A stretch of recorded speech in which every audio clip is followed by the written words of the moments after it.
아멘. 남녀 혼성 중창단 귀한 찬양 감사드립니다. 오늘은 부활 주일입니다. 부활하셔서 지금도 우리와 함께 하시는 부활의 주님의 평강이 우리 모든 성도님들 위해 함께 하시기를 바랍니다. 우리 함께 부활절 인사 나누도록 하겠습니다. 예수님의 부활을 축하합니다. 예수님의 부활을 축하합니다. 네, 서양에서 또 해피 이스터 이렇게 성탄을 메리 크리스마스 축하하는 것처럼 해피 이스터 이렇게 축하를 합니다. 성탄절 못지않게 부활절도 우리 신앙인에게 매우 중요한 절기 중에 하나입니다. 주님께서 무덤에서 부활하신 후에 부활하신 주님을 만난 부활의 증인들로부터 교회가 시작이 되었기 때문입니다. 그러므로 오늘날 교회의 시작은 예수님의 부활로부터 교회가 시작이 됩니다. 이 시간 준비된 영상을 보시며 길이요 진리요 생명으로 오신 주님의 부활을 기뻐하며 찬양하는 복된 시간 되시기 원합니다.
세상에는 많은 길이 있습니다.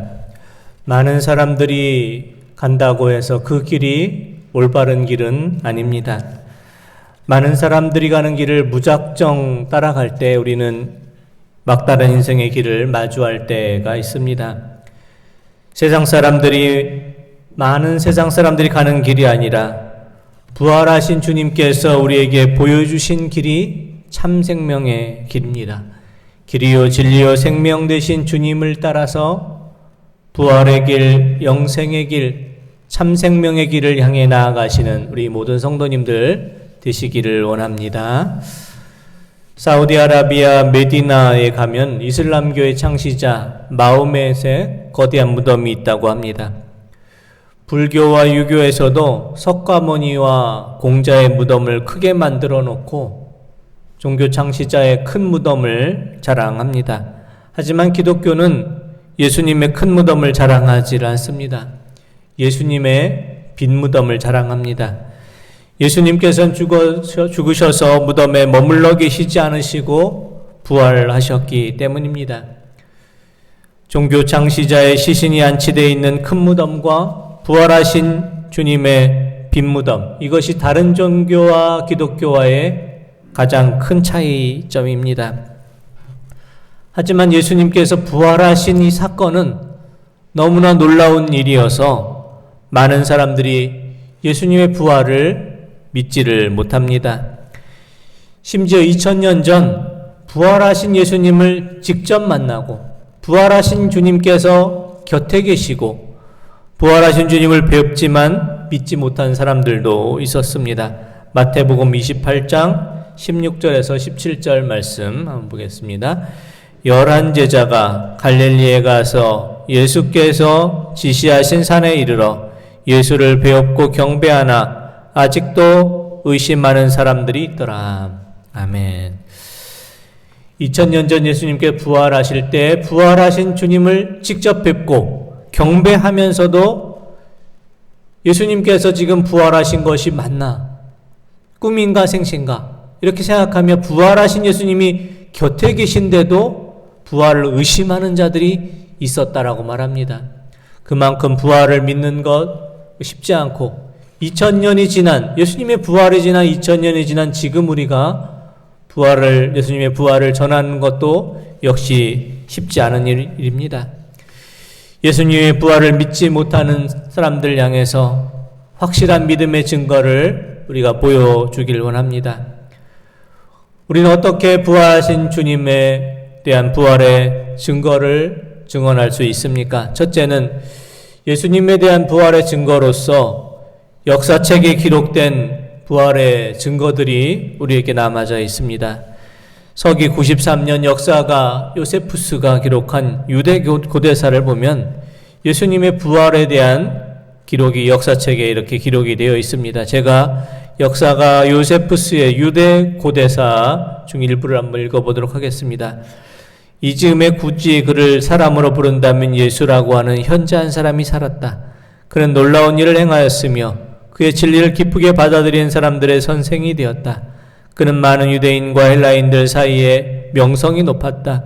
빌라도는 우리 유대인 중 고위층들이 예수를 비난하는 소리를 듣고 그를 십자가에 처형하도록 명령했다. 예수가 죽은 지 사흘째 되는 날 그는 다시 살아나 그들 앞에 나타났다. 이것은 하나님의 예언자들이 이미 예언했던 바 예수에 대한 많은 불가사의한 일들 중에 하나였다. 오늘날에도 그를 따라 이름을 붙인 족속, 즉 그리스도인이라 하는 족속이 사라지지 않고 여전히 남아있다.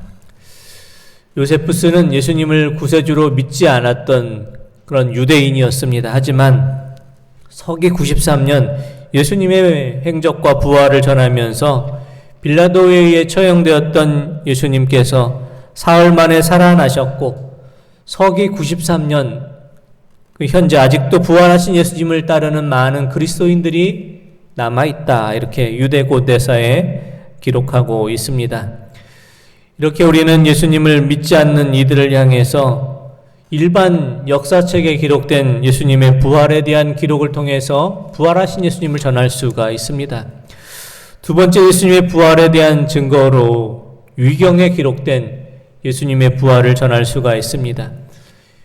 위경은 정경과는 구분된 성경으로 구약 성경의 마지막 말라기와 신약 성경 중간기에 기록된 종교 문헌들을 말하는데 그 가운데 본디오 빌라도가 로마 황제에게 보고했던 빌라도의 편지가 전해지고 있습니다.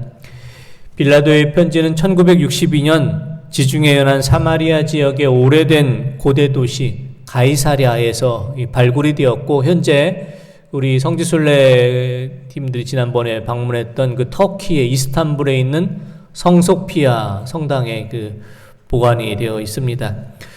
본디오 빌라도의 편지 중에 일부 내용을 제가 한번 읽어보도록 하겠습니다. 본디오 빌라도는 클라우디우스 황제께 문안드립니다. 최근에 제가 직접 알아낸 어떤 일이 발생했습니다. 유대인들은 시기심 때문에 자기 자신들과 후손들에게 잔인한 심판을 가했습니다. 저는 병사들을 시켜 그에게 채찍질을 가한 뒤에 그를 유대인들 마음대로 처분하도록 내어주었습니다. 그들은 그를 십자가에 매어 달아 죽이고는 파수꾼을 세워두었습니다. 하지만 그는 사흘째 되던 날, 그러니까 제 휘하의 군사들이 무덤을 지키고 있을 때 다시 살아났습니다.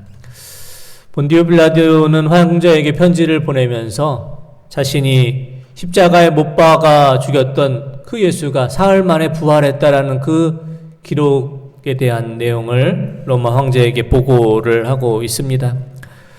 복음서의 기록이 아닌 위경에 기록된 빌라도의 편지를 통해 우리는 예수님의 부활을 전할 수도 있습니다. 하지만 예수님의 부활에 대한 일반 역사의 기록, 위경에 기록된 기록, 이런 기록들보다 더 확실하고 분명한 것은 부활하신 예수님을 만난 이들이 어떻게 변화되었는가 하는 것입니다. 부활하신 예수님을 만난 이들이 부활 전과 부활 후 전혀 다른 인생을 살았습니다.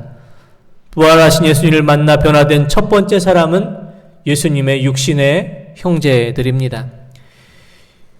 예수님이 부활하시기 전에 예수님의 육신의 형제들은 예수님께서 하나님의 아들 되심을 믿지 않았습니다. 하지만 부활하신 예수님을 만난 후에 예수님의 육신의 형제들은 변화되었습니다. 복음서의 말씀에 보면 예수님의 육신의 동생들이 4명이 나와 있습니다. 마태복음 13장 55절 말씀입니다. 이는 그 목수의 아들이 아니냐? 그 어머니는 마리아, 그 형제들은 야고보, 요셉, 시몬, 유다라 하지 않느냐? 복음서에 이렇게 예수님의 육신의 아들, 육신의 그 동생들의 이름이 적혀 있습니다. 가톨릭에서는 그 동정녀 마리아가 예수님을 낳고 더 이상 자녀를 낳지 않은 것으로 믿고 있지만 성경책에 이렇게 예수님의 육신의 동생들 이름이 야고보, 요셉, 시몬, 유다 이렇게 4명이 기록이 되어 있습니다. 예수님의 육신의 동생들은 예수님께서 복음을 전할 때 그 복음을 믿지 않았고 예수님 자신의 형제가 된 예수님께서 하나님의 아들 되심도 믿지를 못했고 오히려 복음을 전한 예수님을 미쳤다라고 생각하며 복음 전한 예수님을 집으로 데려오려고 하기까지 했었습니다.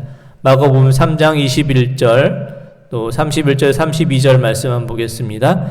예수의 친족들이 듣고 그를 붙들러 나오니 이는 그가 미쳤다 하밀러라. 그때 예수의 어머니와 동생들이 와서 밖에 서서 사람을 보내어 예수를 부르니 무리가 예수를 둘러 앉았다가 여짜오되 보소서 당신의 어머니와 동생들과 누이들이 밖에서 찾나이다. 아멘.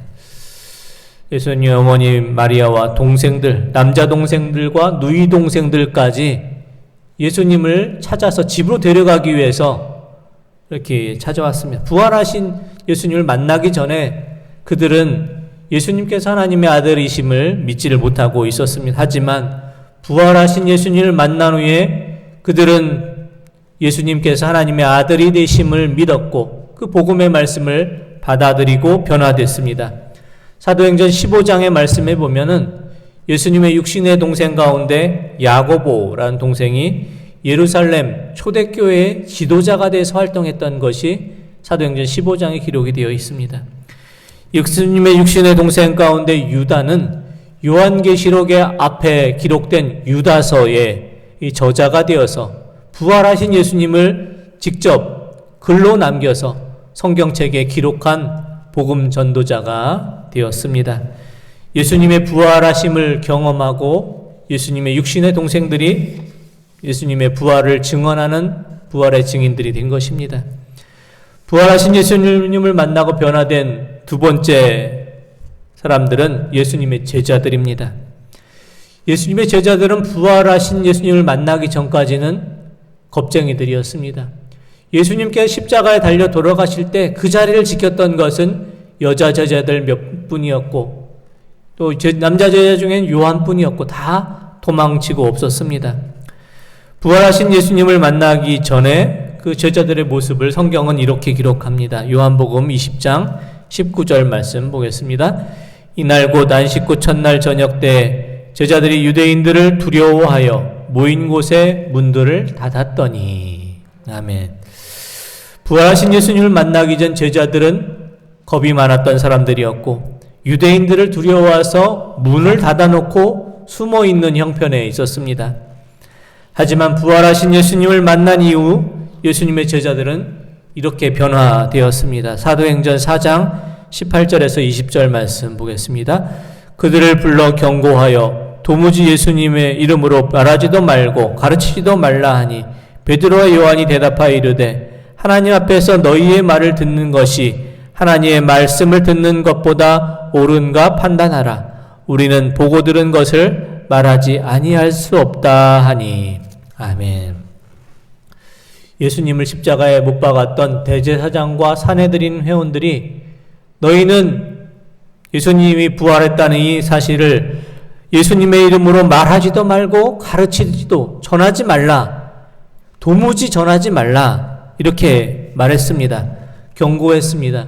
만약에 너희들이 이렇게 예수님의 이름을 말하고 전하면 너희의 스승 예수님과 같이 너희들을 십자가에 못 박을 그런 권세가 우리에게 있다라고 위협을 했지만 베드로와 요한은 이렇게 말합니다. 하나님 앞에서 너희들의 말을 듣는 것과 하나님의 말씀을 듣는 것 중에 옳은 것이 무엇인지 판단해보라. 우리는 보고 들은 것을 말하지 않을 수 없다. 이렇게 말하면서 부활하신 예수님에 대해서 용기 있게 전하는 사람으로 제자들이 변화되었습니다. 부활하신 예수님을 만나기 전에는 문을 닫아놓고 숨어 있었던 제자들이 부활하신 예수님을 만난 이후에는 예수님을 십자가에 못 박은 이들의 위협과 경고를 두려워하지 않고 부활하신 예수님을 보고 들은 것을 전하는 증인이 되었습니다. 부활하신 예수님을 만나고 변화된 세 번째 사람은 사도 바울이 있습니다. 사도 바울은 그 인생의 방향이 전혀 예수님을 믿기 전과 후가 바뀐 인생을 살았습니다. 부활하신 예수님을 만나기 전에는 예수님을 믿는 사람들을 핍박하는 사람이었다가 부활하신 예수님을 만난 후에는 예수님을 전하는 사람이 되었습니다. 부활하시기 전 예수님을 만나기 전 사도 바울은 다메섹으로 예수님을 믿는 사람을 잡으러 가는 길이었습니다. 사도행전 9장 1절에서 2절 말씀 보겠습니다. 사울이 주의 제자들에 대하여 여전히 위협과 살기가 등등하여 대제사장에게 가서 다메섹 여러 회당에 가져갈 공문을 청하니 이는 만일 그 도를 따르는 사람을 만나면 남녀를 막론하고 결박하여 예루살렘으로 잡아오려 함이라. 아멘. 사도 바울은 다메섹에 가서 예수님을 믿는 사람들을 잡아오겠다. 살기 등등해서 공문을 청합니다. 예루살렘과 다메섹과의 거리는 수백 킬로 떨어진 아주 먼 거리인데 그곳까지 가서 예수님을 믿는 자들을 붙잡아 오겠다. 남녀를 막론하고 잡아오겠다라고 다메섹을 향해 떠났지만 다메섹 도상에서 부활하신 예수님을 만난 이후에 그의 인생은 전혀 다른 것으로 바뀌어지게 되었습니다. 사도행전 9장 4절 5절과 20절 21절 말씀 보겠습니다. 사울이 길을 가다가 다메섹에 가까이 이르더니 호련히 하늘로부터 빛이 그를 불러 비추는지라 땅에 엎드러져 들음에 소리가 있어 이르되 사울아 사울아 내가 어찌하여 나를 박해하느냐 하시거늘 대답하여 주여 누구시니까 이르시되 나는 내가 박해하는 예수라. 20절에서 21절 봅니다. 즉시로 각 회당에서 예수가 하나님의 아들이심을 전파하니 듣는 사람이 다 놀라 말하되 이 사람이 예루살렘에서 이 이름을 부르는 사람을 멸하려던 자가 아니냐. 여기 온 것도 그들을 결박하여 대제사장에게 끌어가고자 함이 아니냐 하더라. 아멘.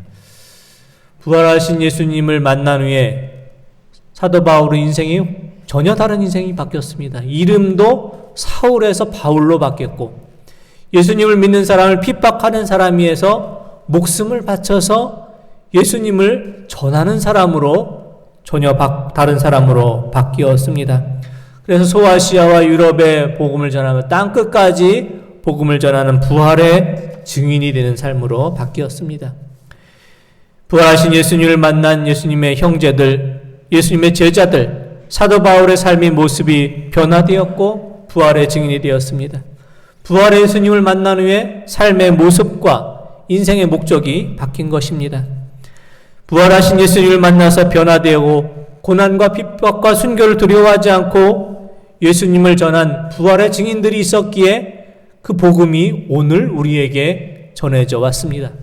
이 복음을 이제는 우리가 세상을 향해서 주님을 알지 못하는 세상을 향해서 땅끝까지 전하는 부활의 증인이 될 사명이 오늘 우리에게 있습니다.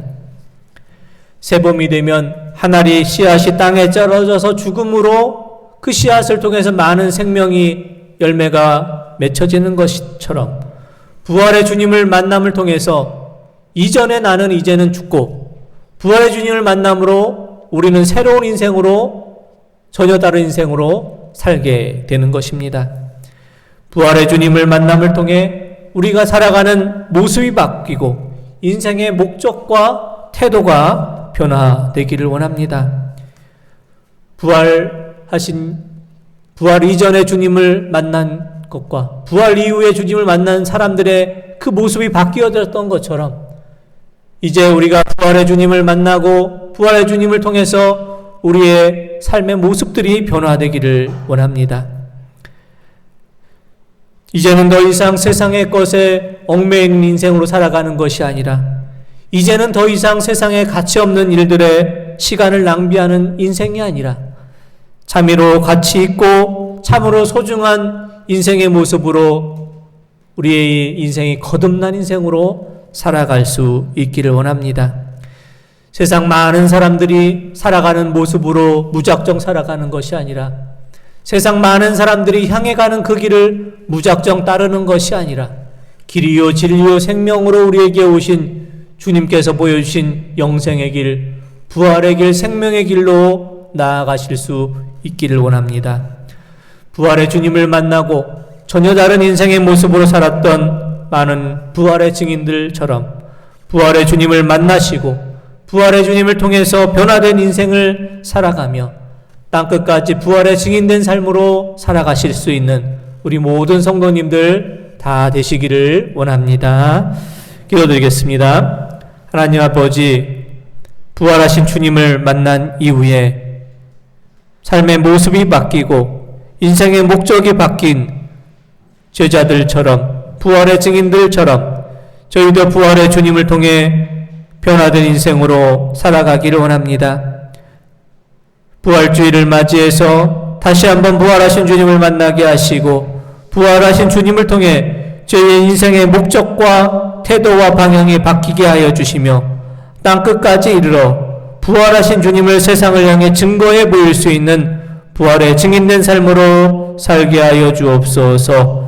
예수 그리스도의 이름으로 기도드립니다. 아멘.